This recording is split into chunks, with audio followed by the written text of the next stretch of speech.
ফকাটোৰ পেট, খালী পকেট আৰু মিছা ভালপোৱাই জীৱনত বহুত শিকাই থৈ যায়।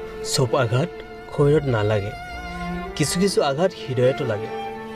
জীৱনত বহুত শিকিলোঁ, কিন্তু স্বাৰ্থপৰ হোৱাটো শিকিব নোৱাৰিলোঁ। এটোপ চকু পানী ওলোৱাতকৈ এটোপ তেজ ওলালে বহুত ভাল, কাৰণ এটোপ তেজ ওলালে বিষ কমি যায়, কিন্তু এটোপ চকু পানী ওলালে হৃদয়ত বিষ আৰম্ভহে হয়। কাঁইটৰ দৰে হৃদয়ত তেতিয়াহে বিন্ধে যেতিয়া এইটো নিজৰ মানুহ কোনোবাই কৰে। এদিন তুমি নিজে ভাবি অবাক হৈ যাবা, সি মোক ইমান বেছিকৈ ভাল পাইছিল। ক'তনো লিখা আছে যাকে ভাল পাইছোঁ তাকে পাব লাগে? ভাল পোৱাবোৰ বৰ নিষ্ঠুৰ, ভালকৈ থাকিবও নিদিয়ে, পাহৰি যাবও নিদিয়ে।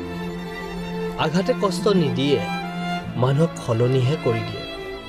কষ্টবোৰ যদি কাগজ হ'লৈ পুৰি ছাই কৰি পেলালোহেঁতেন, কিন্তু কষ্টবোৰ হ'ল জুই, আমাকে কাগজৰ দৰে পুৰি ছাই কৰি পেলায়। যদি তোমাৰ কাৰোবাক ভাল নালাগে, মিছা অভিনয় নকৰিবা, তাক কৈ দিয়া, কাৰণ তোমাৰ অভিনয় অকল তাৰ বিশ্বাসে নহয়, মৃত্যুদণ্ড।